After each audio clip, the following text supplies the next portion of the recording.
પોરબંદરમાં 25 જૂનના રોજ સંવિધાન હત્યા દિવસ નિમિત્તે ખાસ કાર્યક્રમ યોજાયો હતો, જેમાં ખાસ કરીને મીસા હેઠળ જેલવાસ ભોગવેલ દેશભક્તોનું સન્માન કરવામાં આવ્યું હતું। જો મીસા કાયદા વિશે વાત કરવામાં આવે તો મીસા એટલે કે maintenance of internal security act ભારતની આંતરિક સલામતી માટેનો કાયદો 1971માં ભારતમાં અમલમાં આવ્યો હતો।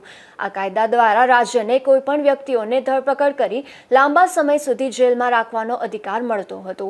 ખાસ કરીને 25 જૂન 1975થી શરૂ થયેલ આંતરિક કટોકટીની સ્થિતિ દરમિયાન મીસા કાયદા હેઠળ હજારો લોકો, સામાજિક કાર્યકરો, સેવકો, અગ્રણીઓ અને સામાન્ય નાગરિકોને જેલમાં નાખવામાં આવ્યા હતા। આ કાયદો દેશના લોકશાહી ઢાંચા અને વ્યક્તિ સ્વાતંત્ર્ય માટે ગંભીર ચેતવણીરૂપ બન્યો હતો।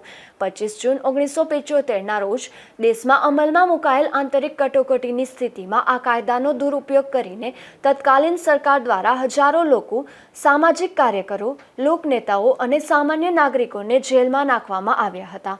25 જૂન 2025ના રોજ દેશમાં લદાયેલ આંતરિક કટોકટીને 50 વર્ષ પૂર્ણ થયાના અવસર પર લોકશાહી માટે એ કાળા દિવસને યાદ કરતા તે સમય દરમિયાન મીસા હેઠળ જેલવાસ ભોગવીને પણ લોકશાહીને જીવંત રાખી એવા માવજીભાઈ મણિયાર, કાંતિભાઈ જોશી, સ્વકાનજીભાઈ લોઢારી, સ્વમધુભાઈ મહેતા અને સ્વમુળુભાઈ ભૂતિયાનું લોકશાહીના જતન માટે ભોગવેલ જેલવાસ રૂપી યોગદાન અને તેમની દેશભક્તિનું સન્માન કરવામાં આવ્યું હતું।